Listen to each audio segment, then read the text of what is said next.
Two white officers arrested Michael Carter, a black man, framing him with planted evidence. What they didn't know was that Michael was a CIA operative, ready to expose their corruption. What happened next shocked everyone. But let's start from the beginning. Michael Carter, a 35-year-old African-American man, exuded a calm confidence as he navigated the quiet streets late at night. Dressed impeccably in a tailored suit, Michael carried himself with the poise of someone accustomed to high-stakes environments.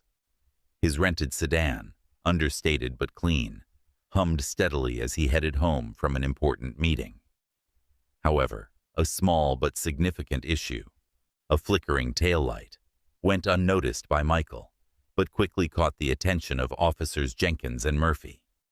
The two white officers, notorious in the community for their confrontational style and racially biased practices, sat in their patrol car, scanning for anything, or anyone, that looked out of place. The sight of Michael driving through the neighborhood was all the reason they needed. With a quick exchange, they flicked on their lights, signaling him to pull over.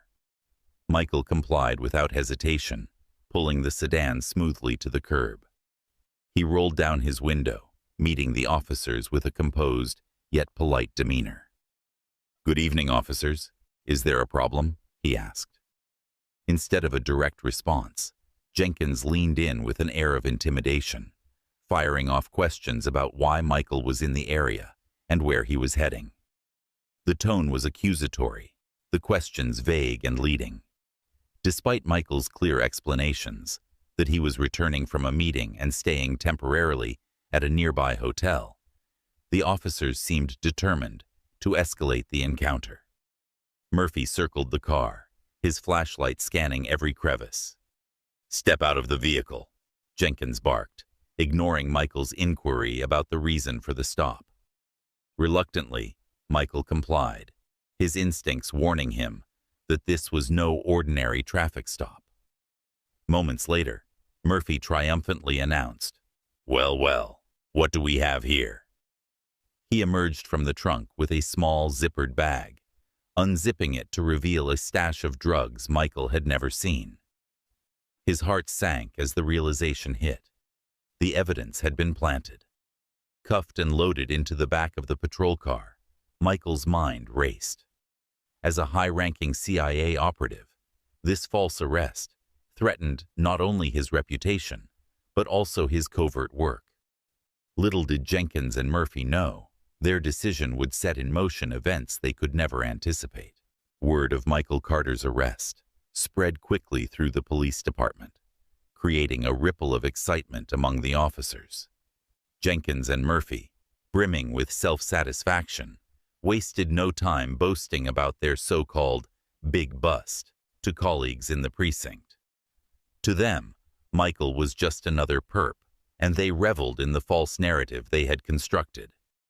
Their captain, impressed by what he saw as a substantial seizure, personally congratulated them for taking a supposed drug trafficker off the streets. Meanwhile, Michael sat in the holding cell, his demeanor calm and measured, despite the chaos swirling around him. He refused to answer any questions beyond basic identification, giving nothing away. Behind his composed exterior, he was carefully observing, mentally recording every word and action of the officers. Their careless overconfidence, sloppy behavior, and thinly veiled smugness would be crucial details for what he knew was coming. At the CIA, Michael's unexpected absence immediately raised red flags. A critical briefing had been scheduled, and his failure to check in was uncharacteristic. The agency, trained to recognize even the smallest irregularities, began a discreet internal investigation.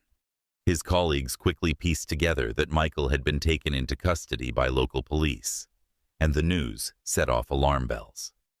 Knowing Michael's operational significance, they moved swiftly to secure his release without exposing his covert identity. Back at the station, Jenkins and Murphy had no idea that the evidence they planted, the suspiciously pristine packaging and overly neat setup, was already under scrutiny. To the trained eye of CIA analysts, the scenario reeked of fabrication. When Sarah Jackson, Michael's fierce and highly skilled African-American lawyer, arrived at the precinct, her fury was palpable. A seasoned attorney, known for dismantling systemic injustices, Sarah was contacted directly by Michael's CIA supervisor. After meeting Michael in the holding cell, her anger turned to resolve. The charges were not only false, but insultingly blatant. Together, Sarah and Michael began strategizing, knowing they would not only need to clear his name, but also expose the corrupt practices at the heart of the case. This fight was no longer just personal. It was a battle against the entire system. The trial of Michael Carter quickly becomes a media spectacle, with headlines blaring about racial injustice, corruption, and the controversial arrest of a black man in an affluent suburb. Outside the courthouse, protesters gather daily, chanting for accountability and carrying signs that read, "Justice for Michael" and "End police corruption." The atmosphere is charged, the case becoming a flashpoint in the national conversation about systemic racism and abuse of power in law enforcement. Inside the courtroom, the prosecution lays out its case, presenting the evidence Jenkins and Murphy claim to have found in Michael's trunk. The drugs are shown in meticulously sealed bags, and the officers testify with unwavering confidence, painting Michael as a dangerous drug trafficker. The prosecution's narrative seems airtight, and their smugness grows as they anticipate an easy win. But Sarah Jackson, Michael's razor-sharp attorney, methodically dismantles their story. In cross-examinations, she exposes glaring procedural breaches, including the lack of a proper search warrant and the absence of required body cam footage. She highlights the implausibility of the officers' timeline, suggesting that their account was rehearsed rather than factual. The jury begins to shift uncomfortably as Sarah's questions leave the officers visibly rattled. Unbeknownst to anyone in the courtroom, the CIA has been monitoring the trial from behind the scenes. On the third day, Sarah drops a revelation that sends shockwaves through the court. Michael Carter is not just a civilian. He is a covert CIA operative. Gasps ripple through the gallery as Sarah presents evidence confirming Michael's classified assignments at the time of his alleged drug trafficking. The prosecution stumbles, their confidence evaporating. Jenkins and Murphy remain defiant, but their facade cracks when CIA analysts take the stand.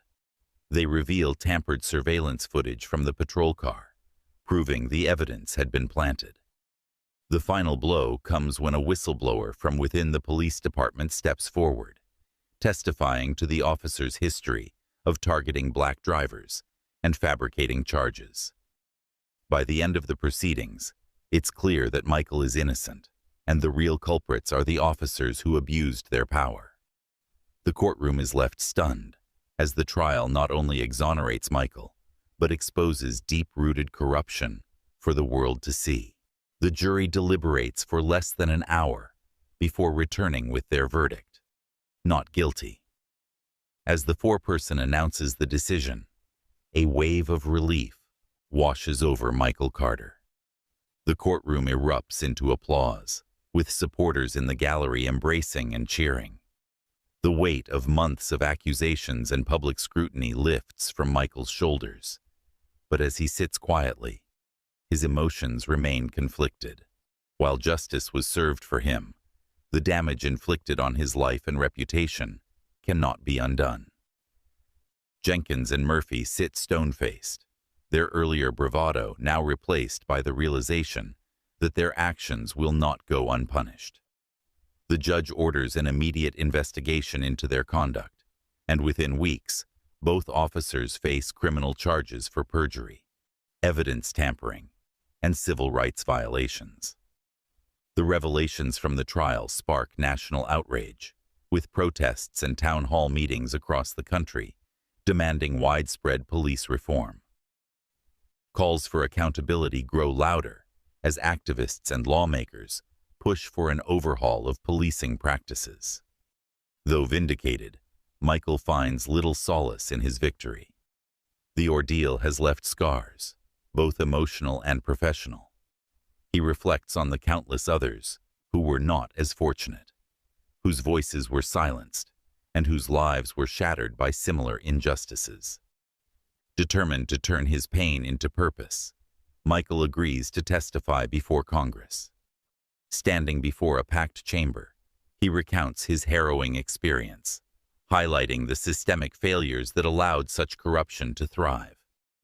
His testimony is both powerful and poignant, drawing national attention to the urgent need for change. Michael's bravery inspires hope, becoming a rallying cry for those fighting injustice. His story is shared widely, sparking conversations in classrooms, boardrooms, and homes across the nation. As the chapter closes, Michael drives home in his own car, a new vehicle, symbolizing his fresh start. The streets no longer feel hostile, and he no longer carries the weight of fear. Instead, he drives with renewed determination, knowing his fight was not just for himself, but for a fairer future for all. Michael's resolve remains clear, to ensure no one else endures what he did. Truth prevailed, but his mission has only begun.